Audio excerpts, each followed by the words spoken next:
Hey guys, today we're counting down the top 10 best landing spots in Fortnite Season 10.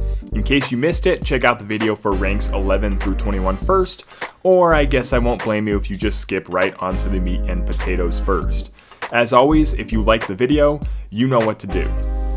Note that these rankings are based on a grading system that uses super advanced science, math, and statistics to give each location a final score. Each location is graded on 4 criteria: loot, materials, danger, and mobility. Remember that these grades are focused on winning games. For more details on how each of these categories is graded, go watch the first video. Alright, let's get right into counting down the top 10 landing spots in Fortnite Season 10. Kicking off the top 10 landing spots, we have Lonely Lodge. You might be thinking, wait, what? Lonely Lodge? And yes, Lonely actually grades out quite well. The loot here leaves something to be desired because while there are a couple of vending machines in the area, the loot is pretty sparse and extremely spread out. However, Lonely provides ample amounts of easily farmable wood and brick, and don't forget the mushrooms in the area. You should end up leaving Lonely with plenty of mats and shields. Lonely is relatively out of the way as well, and the tree cover makes it a safe place to land and disengage from bad fights or third parties. There's a couple of zip lines and drift boards to help with rotations, and a quick hike up to Pressure Plant's air vent if you really need it. Overall, Lonely grades as a B- and is a great drop spot for those who are confident they can win fights using building, even if they might be outgunned. Coming in at number 9, we have Lucky Landing. Lucky is one of the few locations that hasn't changed too much since it was added back in Season 3. It's always been a solid place to land that generally isn't too crowded and has decent loot. The best part about the loot is most of it's concentrated in a small area. In addition, there are 2 vending machine spawns here to try your luck at. Materials aren't too difficult to come by here, but not plentiful either. Don't forget to hack up the dim sum bowl before you leave for easy metal.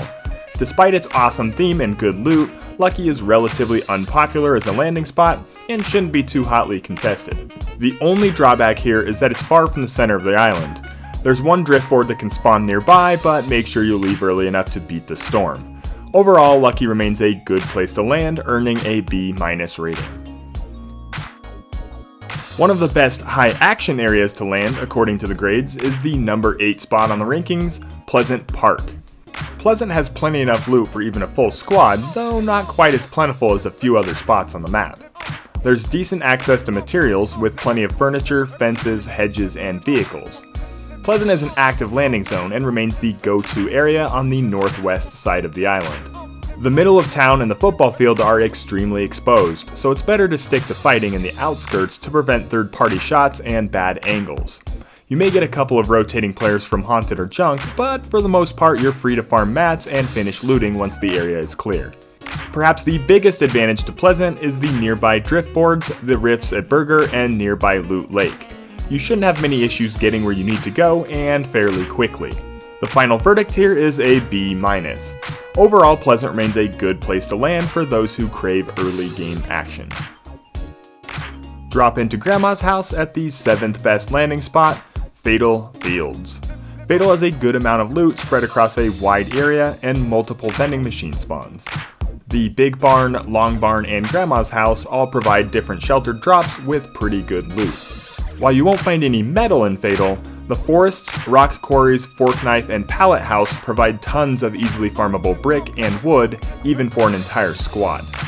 In general, Fatal is contested on the drop almost every single game, but it isn't overly crowded.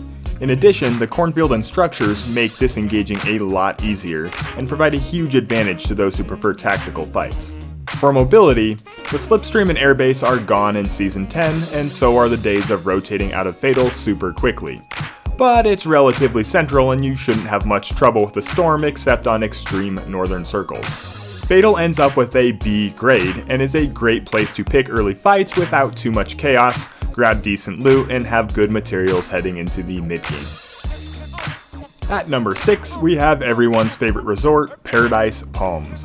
If you like to fight and want all the perks, Paradise is your destination. Plus, John Wick's house is here.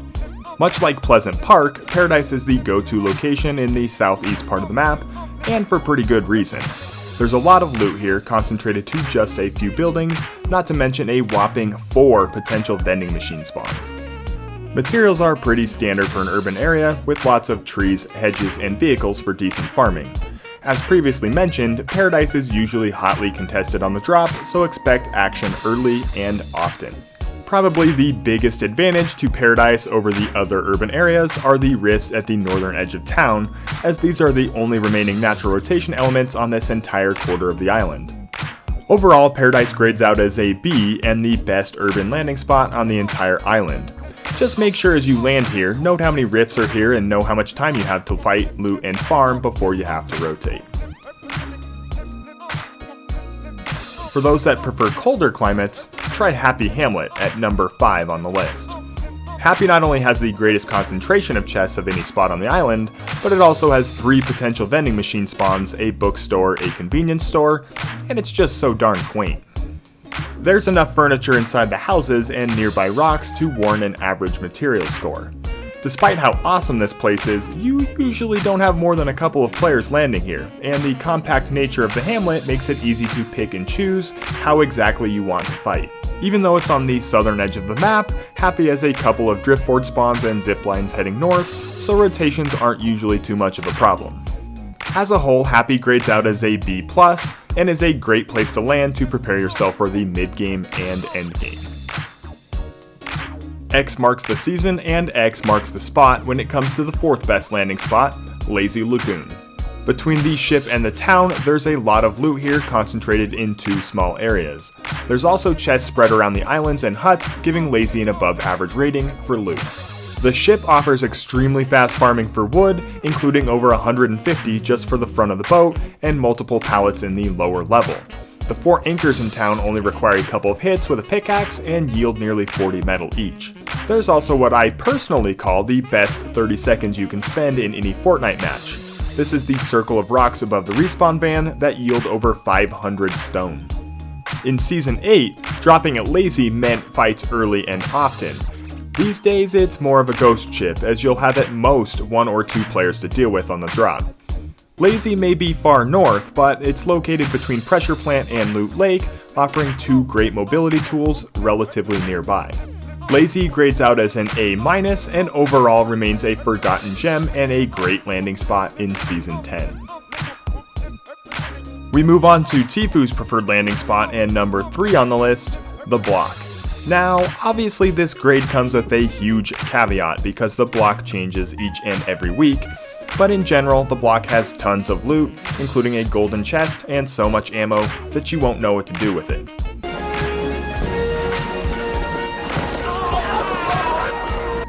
There's usually a good assortment of high-yield materials of all types, the drop isn't overly risky, and the block is just a short hike from the rifts at Burger or Loot Lake for rotations.